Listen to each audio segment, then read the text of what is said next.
Service Auto.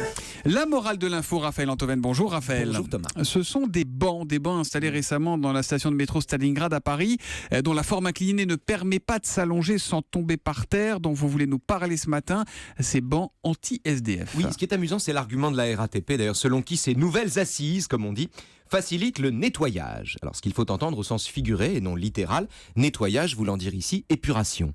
Épuration, carrément. Écoutez, simplifier la tâche des agents d'entretien de la RATP n'est qu'une vertu collatérale d'un dispositif uniquement destiné à purger l'espace public des corps de ceux qui vivent, dorment, mangent et meurent dans la rue. On aurait tort à cet égard d'ailleurs de s'en tenir à ces banquettes scélérates dont l'inclinaison, rappelons-le, ne permet pas qu'on s'allonge dessus et dont la disposition ne permet pas qu'on s'allonge à côté.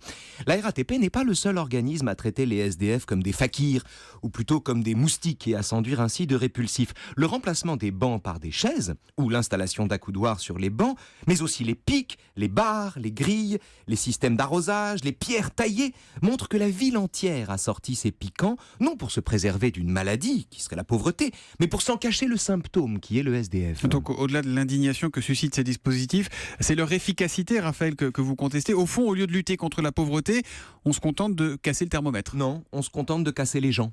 De leur briser sournoisement le dos s'ils s'allongent ou de les empaler discrètement s'ils s'assoient. À l'image de Charlot, le saint patron des SDF, Chaplin, dont l'inconfort des lits de fortune contraint le corps à des contorsions accablantes pour trouver enfin le sommeil. On voit tous ces images. C'est surtout une façon d'organiser, comme dit le philosophe Guillaume Leblanc, l'invisibilité sociale des vies minuscules. Casser les SDF, c'est cacher les SDF. Alors le comble de l'ironie, c'est que la plupart de ces dispositifs sont déguisés en décoration. Ah oui, bien sûr, non, c'est fascinant. Les pierres anti-pauvres sont artistiquement disposées à l'entrée des immeubles. Non seulement ces installations qu'on pourrait trouver à la FIAC sont moralement monstrueuses, mais en plus comble d'horreur. Certaines d'entre elles sont jolies. Autrement dit, c'est pas seulement le SDF qu'on dissimule, c'est l'idée qu'on se fait de soi-même quand on fait une chose pareille. Ce qu'on ne veut pas voir ici, c'est la honte qu'éprouvent immanquablement les praticiens de cette barbarie légale. C'est toute l'horreur de ces dispositifs répugnants de propreté.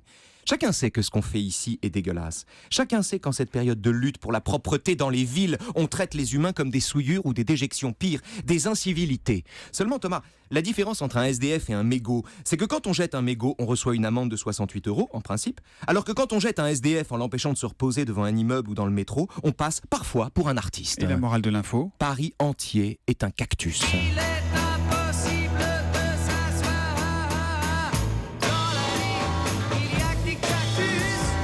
Jacques Dutronc. Moi, je me pique de le savoir.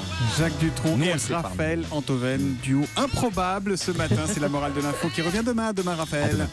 Europe 1, il est 8h58. Dans un instant, l'essentiel de